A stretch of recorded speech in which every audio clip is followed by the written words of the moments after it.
বিভিন্ন অজুহাতে যারা গণতন্ত্রের পথে বাধা দিতে চায় তাদের বিষয়ে সবাইকে সজাগ থাকার আহ্বান জানালেন বিএনপি চেয়ারম্যান তারেক রহমান। বিগত আন্দোলনে গুম খুনের শিকার পরিবারের সদস্যদের সঙ্গে মতবিনিময়কালে তিনি বলেন, কৌশলের নামে গুপ্তরূপ ধারণ করেনি তার নেতাকর্মীরা। তিনি প্রতিশ্রুতি দেন, বিএনপি ভবিষ্যতেও নির্যাতিতদের পাশে থাকবে। দর্শক, শফিকুল হকের রিপোর্ট। সন্তান হারানো এক মায়ের আহাজারি। বিগত আওয়ামী লীগ সরকারের সময় গুমের শিকার মাজহারুল ইসলাম রাসেলের মা তার ছেলেকে খুঁজছেন 2013 সালের 4 ডিসেম্বর থেকে। শুধু রাসেলই নয়, এই তালিকা অনেক দীর্ঘ। আমার বাবাকে যখন নিয়ে যায় তখন আমার 3 বছর বয়স ছিল। আমি তখন বাবা মানেটাও বুঝতাম না। এর মধ্যে কেউ কেউ ফিরেছেন, তবে অনেকেরই খোঁজ মেলেনি এখনো। যাদের স্বজনদের হাহাকার শুনে মঞ্চেই কাঁদলেন তারেক রহমান। বিগত হাসিনা বিরোধী আন্দোলনে গুম, খুন ও নির্যাতনের শিকার পরিবারের সদস্যদের সঙ্গে মতবিনিময়ে তারেক রহমান বললেন, রাষ্ট্র কখনো এই ত্যাগ ভুলে যেতে পারে না। এসব পরিবারের প্রতি আগামীর গণতান্ত্রিক সরকারের দায়িত্ব রয়েছে। কৌশলের নামে গুপ্ত কিংবা সুপ্ত বেশ ধারণ করেনি বিএনপির কর্মীরা। আপনাদের আত্মত্যাগ, আপনাদের বুক ভরা কষ্ট আমরা যারা আজ পেছনে রয়ে গিয়েছি, আমরা আমাদের সর্বশক্তি দিয়ে চেষ্টা করব যাতে এটি বৃথা না যায় ইনশাআল্লাহ। বাংলাদেশ চীন মৈত্রী সম্মেলন কেন্দ্রে মায়ের ডাক এবং আমরা বিএনপি পরিবারের এই আয়োজনে তারেক রহমান গুম, খুন, নির্যাতনের শিকার পরিবার নিয়ে তার পরিকল্পনাও তুলে ধরেন।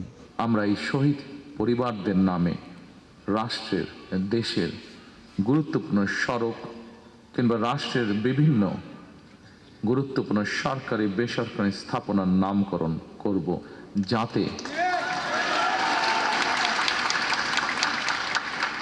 যাতে প্রজন্মের পর প্রজন্ম এই শহীদদেরকে গৌরবের সাথে স্মরণ রাখতে পারে। এখানেই শেষ নয়, রাষ্ট্রীয় সহিংসতার শিকার পরিবারগুলোর প্রতি সাধ্যমতন রাষ্ট্রীয় সহায়তা হাত বাড়ানোর প্রয়োজন রয়েছে বলেও আমি ব্যক্তিগতভাবে বিশ্বাস করি। যারা বিভিন্ন অজুহাতে গণতন্ত্রের পথে বাধা দিতে চায় তাদের বিষয়ে সতর্ক থাকার আহ্বান জানান তারেক রহমান। বলেন, গণতন্ত্রের পথ বাধাগ্রস্ত হলে শহীদদের সঙ্গে জুলুম করা হবে। কেউ কেউ বিভিন্ন রকম কথা বলে একটি অবস্থা তৈরি করার চেষ্টা করছে, যেখানে এই গণতন্ত্রের পথ যে তৈরি হয়েছে সেটি যাতে বাধাগ্রস্ত হয়। আমি অনুরোধ করব, যারা গণতন্ত্রে বিশ্বাস করেন সেই প্রতিটি মানুষকে আজ সজাগ থাকার জন্য, যারা বিভিন্ন উসিলা দিয়ে বিতর্ক তৈরি করে গণতন্ত্রের পথকে আবার নষ্ট করার বা ব্যাহত করার চেষ্টা করছেন, তারা যাতে সফল না হয়। আমরা ধৈর্য ধারণ করি, আমরা আমাদের সজাগ থাকি, যাতে আমাদের গণতান্ত্রিক যাত্রা যা শুরু হয়েছে তাতে যাতে কেউ ব্যাঘাত করতে না পারে। সম্প্রতি নির্বাচন কমিশনের কিছু বিতর্কিত ভূমিকা দেখা গেলেও বিএনপি ধৈর্যের পরিচয় দিতে চায় বলেও জানান তারেক রহমান। দায়িত্বশীল রাজনৈতিক দল হিসাবে আমরা ধৈর্যের পরিচয় দিতে চাই। শফিকুল হক, ৭১, ঢাকা। বিগত ১.৫ দশকে গুম খুন হওয়া ব্যক্তিদের স্বজনরা তাদের প্রিয়জনকে ফিরে পাওয়ার আকুতি জানালেন বিএনপি চেয়ারম্যান তারেক রহমানের কাছে। সকল গুম খুনের নিরপেক্ষ তদন্ত ও সুষ্ঠু বিচারের জোর দাবিও জানান তারা। এ সময় বিএনপি নেতারা ক্ষমতায় গেলে ফ্যাসিস্ট সরকারের আমলের সব অপরাধের সুষ্ঠু বিচারের আশ্বাস দেন। কোনো অবস্থাতেই নির্বাচন বানচালের সুযোগ দেয়া হবে না বলেও হুঁশিয়ারি দেন তারা। মাইলা ইসলামের রিপোর্ট। তানিয়া প্রধান, বিএনপি কর্মী, মুক্তিযোদ্ধা মৃত আলম হোসেনের মেয়ে। 2016 সালে রাজনৈতিক মারপ্যাচের শিকার হয়ে আইন শৃঙ্খলা বাহিনীর হাতে বন্দী হন তার বাবা। এরপর কারাগারেই তার মৃত্যু হয়। কেমন করে মারা গেলেন জানা নেই উত্তর। বাবার মৃত্যুর কয়েকদিন পর স্বামীকেও হারান তানিয়া। অসুস্থ 2 বোন, মা আর এতিম 2 সন্তানকে নিয়ে তিনি এখন হতাশার সাগরে। আমার পরিবারের এখন আর্নিং সোর্সটাও নাই, আর আমিও খুব অসুস্থ থাকি। আমার একটা কলেজে প্রক্সি ক্লাস করাই, অতিথি প্রভাষক হিসেবে এখন ছিল। সীমিত আয় দিয়ে সব সম্ভব হচ্ছে না। স্বৈরাচার শেখ হাসিনার শাসনামলে বাবা, ভাই, স্বামী কিংবা স্বজন হারানো এমন অসংখ্য তানিয়ায় এসেছিলেন চীন মৈত্রী সম্মেলন কেন্দ্রে, যাদের কান্নায় ভারী হয়ে ওঠে সেখানকার পরিবেশ। অশ্রুজলে ভাসেন মঞ্চের অতিথিরাও। গুম কমিশন বলে ধরে নিন ওরা মৃত। কেন এটা কি হাতের অঙ্ক যে আমরা ধরে নেব আমাদের বাবার আর নেই? আমরা আমাদের বাবাকে ফেরত চাই। ধরে নিতে চায় তারা আর কখনো ফেরত আসবে না।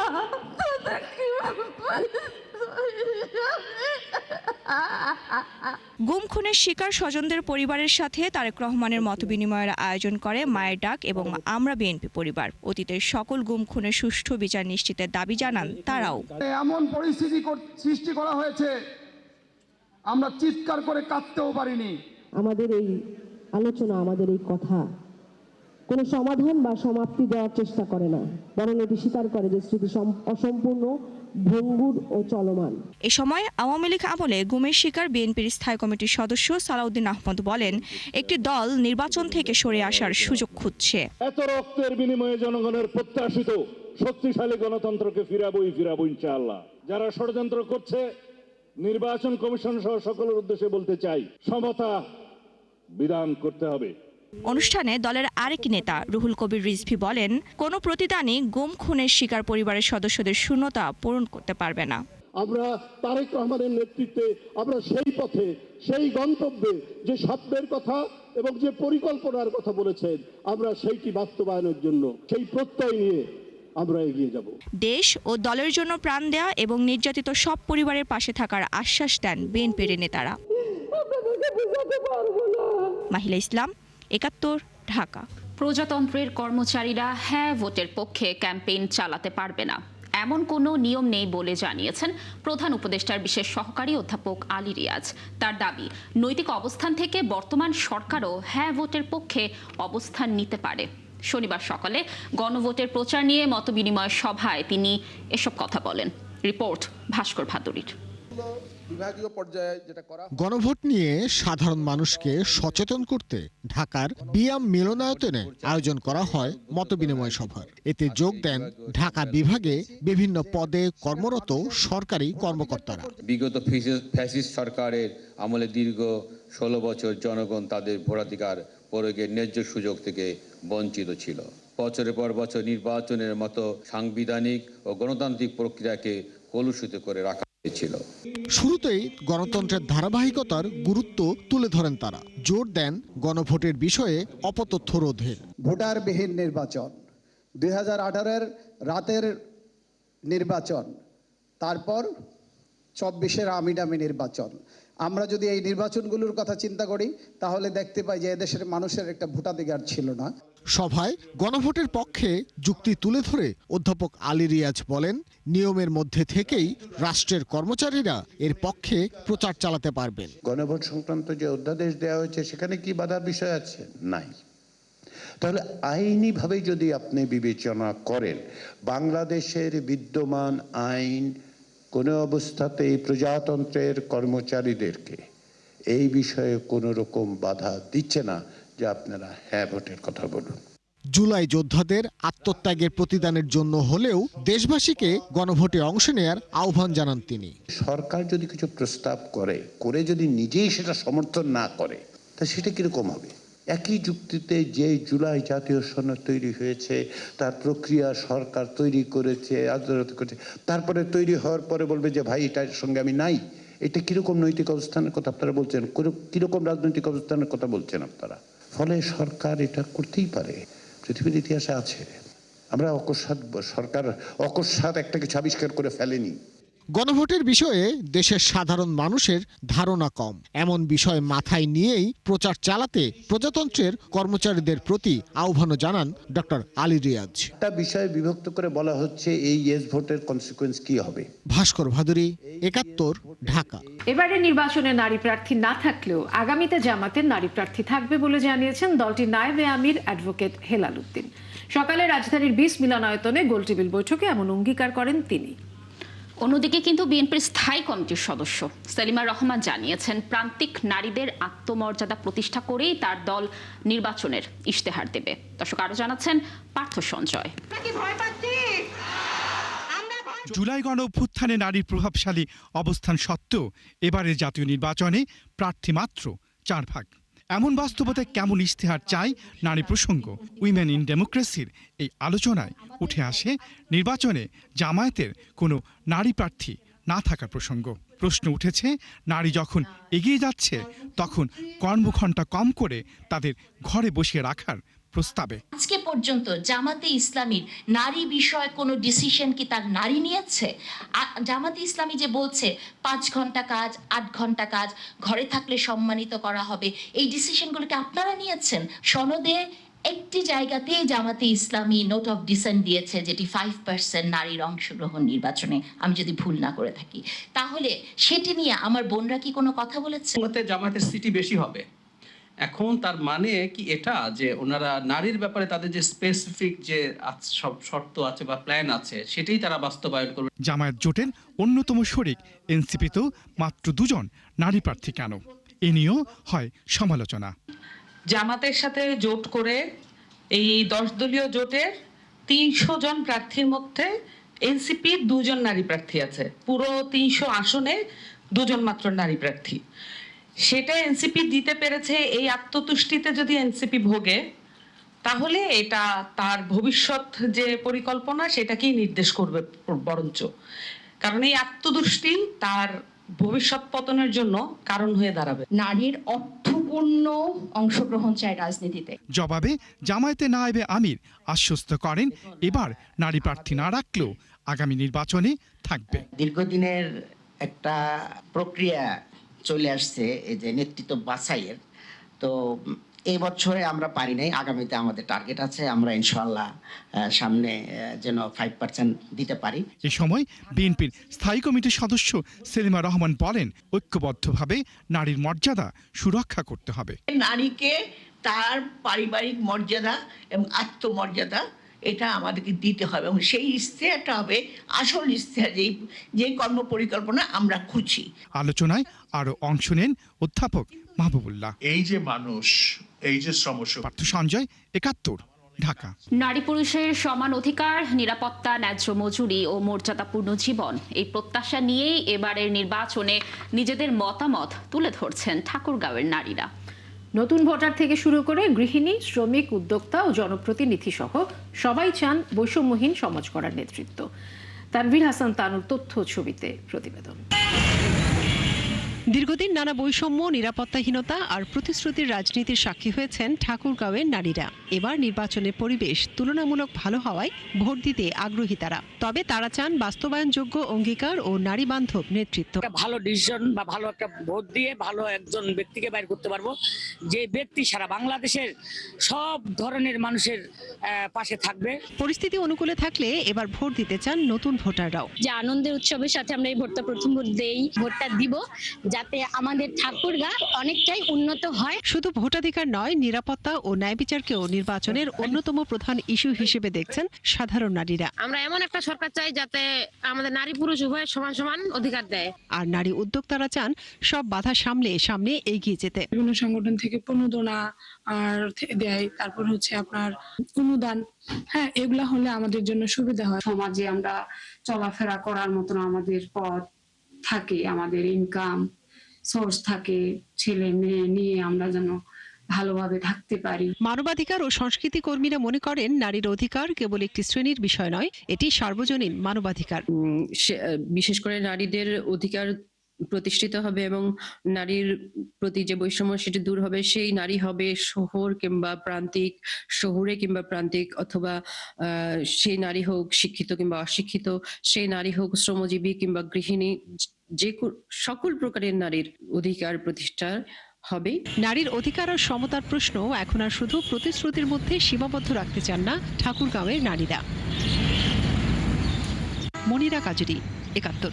দর্শক, নির্বাচনের আপিল শুনানি ও নির্বাচনের সার্বিক বিষয় নিয়ে এই মুহূর্তে বাংলা মোটরে এনসিপির কার্যালয়ে কথা বলছেন আসিফ মাহমুদ সজীব ভুইয়া। আমরা সরাসরি চলে যাচ্ছি সেখানে। প্রার্থী হবার যোগ্যতা হারাবেন এবং এরপরেও আমরা দেখলাম যে অনেকেই দ্বৈত নাগরিকত্ব থাকা সত্ত্বেও নির্বাচন কমিশনে গিয়ে গুন্ডামি করছেন। নির্বাচন কমিশনে এক একজন 200-300 লোকজন নিয়ে যাচ্ছেন। এবং লয়ারদের সংখ্যা বাড়িয়ে শত শত লয়ারদেরকে নিয়ে যাচ্ছেন নির্বাচন কমিশনের উপর চাপ প্রয়োগ করার জন্য।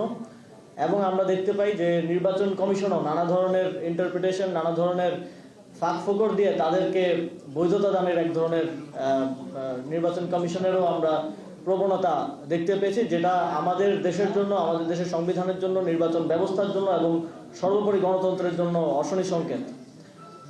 আমরা এটা স্পেসিফিকলি দেখতে পাচ্ছি বিএনপির প্রার্থীদের পক্ষ থেকে। বিএনপি নিজেদেরকে গণতন্ত্রের ধারক বাহক, গণতান্ত্রিক রাজনীতির পায়োনিয়ার বলে বিভিন্ন জায়গায় বলে আসছে এবং মনে করে, কিন্তু তাদের কাজকর্মে আমরা দেখি যে তারা সম্পূর্ণ 180 ডিগ্রি টার্ন নিয়ে গণতন্ত্রের বিরুদ্ধে, বাংলাদেশের সংবিধানের বিরুদ্ধে, বাংলাদেশের প্রচলিত আইনের বিরুদ্ধে কাজ করে যাচ্ছে। এবং তাদের যে লুটেরা শ্রেণীরা এই নির্বাচনে অংশগ্রহণ করছে, যারা এই দেশটাকে বিভিন্ন সময়ে বিভিন্নভাবে লুট করে বিদেশে নাগরিকত্ব নিয়েছে, বিদেশে বাড়িঘর করেছে, বিদেশে সম্পত্তির পাহাড় করেছে, এবং এখন আবার যখন গণতন্ত্রের সময় এসেছে, যখন নির্বাচনের সময় এসেছে, আবারও জনপ্রতিনিধি হওয়ার জন্য দেশে এসে সেই দ্বৈত নাগরিকত্ব সহই নির্বাচনে অংশগ্রহণ করার পায়তারা করছে। দর্শক, এনসিপির কার্যালয়ে সাংবাদিকদের সাথে কথা বলছিলেন আসিফ মাহমুদ সজীব ভুইয়া। মত প্রকাশের স্বাধীনতা ও গণতান্ত্রিক মূল্যবোধের উপর হামলার প্রতিবাদে এবং স্বাধীন ও দায়িত্বশীল সাংবাদিকতার পক্ষে ঐক্যবদ্ধ অবস্থান জানাতে রাজধানীতে অনুষ্ঠিত হলো গণমাধ্যম সম্মেলন। শনিবার আয়োজিত এই সম্মেলনে গণমাধ্যমের স্বাধীনতা রক্ষার ঐক্যের উপর জোর দিয়েছেন দেশের শীর্ষস্থানীয় সম্পাদক ও সাংবাদিক নেতারা। বিস্তারিত জানাচ্ছেন সবুজ মাহমুদ। রাজধানীর কৃষিবিদ ইনস্টিটিউশনে newspaper owners association of Bangladesh NOAB এবং সম্পাদক পরিষদের যৌথ আয়োজনে গণমাধ্যম সম্মেলন 2026 অনুষ্ঠিত হয়েছে। এতে প্রিন্ট, ইলেকট্রনিক ও অনলাইন গণমাধ্যমের সম্পাদক, সাংবাদিক এবং বিভিন্ন সংগঠনের নেতারা অংশ নেন। সাম্প্রতিক সময়ে মত প্রকাশের স্বাধীনতা ও গণতান্ত্রিক মূল্যবোধের উপর ধারাবাহিক হামলা, সহিংসতা এবং সাংবাদিকদের নিরাপত্তা নিয়ে গভীর উদ্বেগ জানান বক্তারা। এই যে সমবেত হওয়া, ঐক্যবদ্ধ থাকা, একত্রিত হওয়া, একে অপরের পাশে থাকা, একে অপরের পাশে দাঁড়ানো এবং তাদের প্রতি সংহতি, সহানুভূতি জানানো, এটা খুবই খুবই জরুরি। এটা আমাদের ভাবার কোনো কারণ নাই। আগামী সরকার, নির্বাচিত সরকার আসলে আমাদের সব কিছু আমরা পেয়ে যাব। অতীতে হয়নি, এখনো হবে না, আগামীতে ভাবনাটাও আমাদের জন্য সাবধানের, সতর্কতার সঙ্গে আমাদেরকে ভাবতে হবে। বক্তারা বলেন, গণমাধ্যম শুধু একটি পেশা নয়, এটি গণতন্ত্রের অন্যতম স্তম্ভ। গণমাধ্যম দুর্বল হলে সমাজে জবাবদিহিতা থাকে না, বাড়ে ক্ষমতার অপব্যবহার। সাংবাদিক আমরা যারা, we are social doctors, we are always pointing out the limitations, the failures of governance, of society. কেননা আমরা সমাজকে ভালোবাসি, দেশকে ভালোবাসি। দেশের উন্নতির জন্য আমরা একজন বিনিয়োগ করে চাকরি সৃষ্টি করছেন, এটা করছেন, আমরা ত্রুটি ধরে সমাজের উন্নয়নের জন্য কাজ। সম্মেলনে সাংবাদিকদের উপর চাপ প্রয়োগ, ভয়ভীতি প্রদর্শন এবং সহিংসতার বিরুদ্ধে সোচ্চার হওয়ার আহ্বান জানানো হয়। যে কোনো দেশে গণমাধ্যমের বিকাশ এবং সেই সমাজের সার্বিক গণতান্ত্রিক বিকাশ একে অন্যের সঙ্গে ঘনিষ্ঠভাবে, ওতপ্রোতভাবে জড়িত থাকে। ঐক্যবদ্ধ আন্দোলনের মাধ্যমে গণমাধ্যমের স্বাধীনতা, সাংবাদিকদের নিরাপত্তা এবং গণতান্ত্রিক পরিবেশ রক্ষা সম্ভব হবে বলে আশাবাদ ব্যক্ত করেন বক্তারা। সবুজ মাহমুদ, 71, ঢাকা। ত্রয়োদশ জাতীয় সংসদ নির্বাচনের সার্বিক বিষয় পর্যবেক্ষণ করতে মাঠে নেমেছে ইউরোপীয় ইউনিয়নের পর্যবেক্ষক দল। সকালে রাজধানীর একটি হোটেলে সংবাদ সম্মেলনে আনুষ্ঠানিকভাবে কাজ শুরুর ঘোষণা দেন তারা। ইউরোপীয় ইউনিয়নের 56 জন পর্যবেক্ষক দেশের 64টি জেলায় নির্বাচন পরিস্থিতি পর্যবেক্ষণ করবেন। সংবাদ সম্মেলনে মিশনের উপপ্রধান পর্যবেক্ষক কিন্তালাসে বলেন, দীর্ঘমেয়াদী পর্যবেক্ষকরা প্রশাসনের বিরুদ্ধে পাওয়া অভিযোগ বা অনিয়ম কোর কমিটির কাছে জানাবে। যে কোনো ঘটনার সাথে সাথে তা নির্বাচন কমিশনের নজরে আনা হবে না, তবে প্রশাসন কি ধরনের পদক্ষেপ নিচ্ছে সেই অনুযায়ী মূল্যায়ন করবে ইইউ। ত্রয়োদশ জাতীয় নির্বাচনে ভোট দেওয়ার জন্য ডাকযোগে ব্যালট পেপার পাচ্ছেন কুয়েত প্রবাসীরা। বিদেশে বসে ভোটের অংশ হওয়ার প্রক্রিয়ায় যুক্ত হতে পেরে উচ্ছ্বাস প্রকাশ করেছেন তারা। তবে প্রবাসীদের ভোট দানের সুযোগ নষ্ট করতে একটি পক্ষ পোস্টাল ব্যালট নিয়ে অপপ্রচার চালাচ্ছে বলে অভিযোগ করেছেন অনেকে। কুয়েত থেকে সাদেক রিপনের পাঠানো তথ্য ও চিত্রে অরিসুল ইসলামের প্রতিবেদন। দেশের অর্থনীতিতে অবদান রাখা প্রবাসীরা প্রথমবার ত্রয়োদশ জাতীয় সংসদ নির্বাচনে ভোট দেওয়ার সুযোগ পাচ্ছেন। এরই মধ্যে যারা পোস্টাল ব্যালট বিডি অ্যাপে নিবন্ধন করেছেন তারা ডাকযোগে ব্যালট পেপার পেতেও শুরু করেছেন। প্রযুক্তির যুগে ডাকযোগে আসা ব্যালট পেপার পেয়ে উচ্ছ্বসিত কুয়েতের প্রবাসীরা। তবে তারা বলছেন কাজের সুবাদে বেশিরভাগ সময় বাইরে থাকায় ব্যালট পেপার সংগ্রহ করতে গিয়ে কিছুটা সমস্যায় পড়তে হচ্ছে তাদের।